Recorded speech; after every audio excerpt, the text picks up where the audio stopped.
La voilà la belle consoude, elle pourrait bien vous envahir d'une façon surprenante en cuisine. J'en entends qui disent. Être envahi au jardin par la consoude. Et au fait, d'où vient ce nom consoude? Est-ce qu'elle soude vraiment?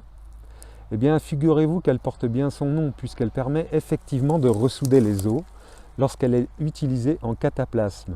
Cette plante est une vivace et appartient à la famille des Borhigonacea.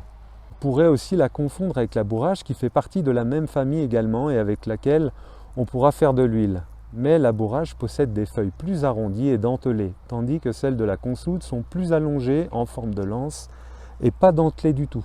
Et c'est quoi un envahisseur au juste?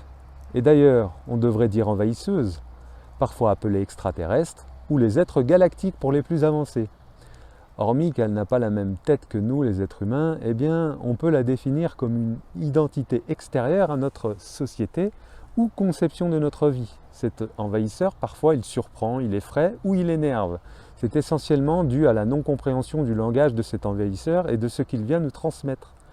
D'ailleurs, il faut comprendre que c'est nous, les êtres humains, qui envahissons son territoire et non l'inverse. Plus tard, elle nous révélera des jolies fleurs comestibles, allongées et violettes. La confusion peut se faire avec la digitale pourpre ou Digitalis purpurea, dont l'odeur est différente et la feuille est crénelée, moins pointue et moins rugueuse.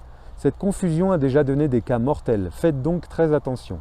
Pour l'accueillir, on prélève les feuilles à la base et plus tard les fleurs également. La racine n'a pas trop d'intérêt culinaire à ma connaissance. Cette plante est significative d'un sol argileux, riche en nutriments, avec un pH plutôt basique.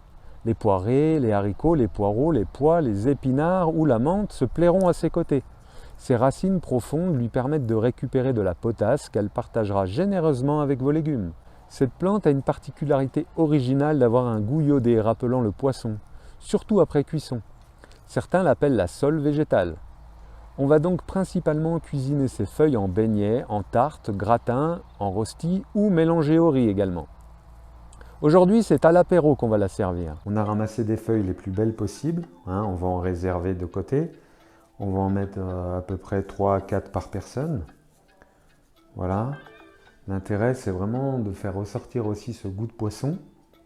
Et aussi, donc, on aura de la farine et de l'eau. Alors, je ne vous donne pas les proportions.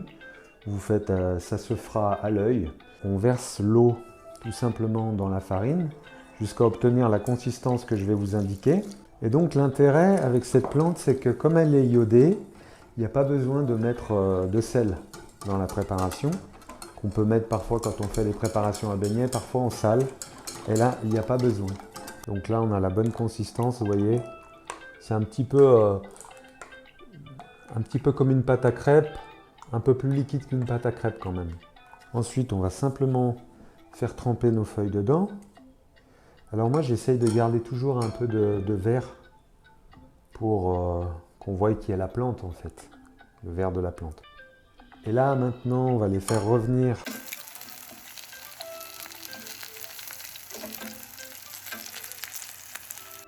On dispose sur papier absorbant juste avant le dressage.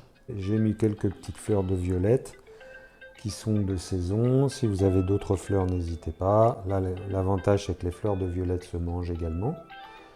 Là, on va mettre uniquement des fleurs qui se mangent, évidemment.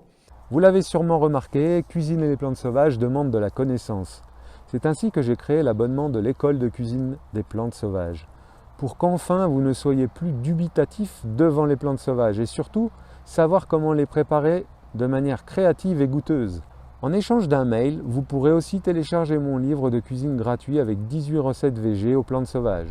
À la suite de votre inscription, je vous enverrai chaque jour des astuces à explorer avec la nature en cuisine. Merci.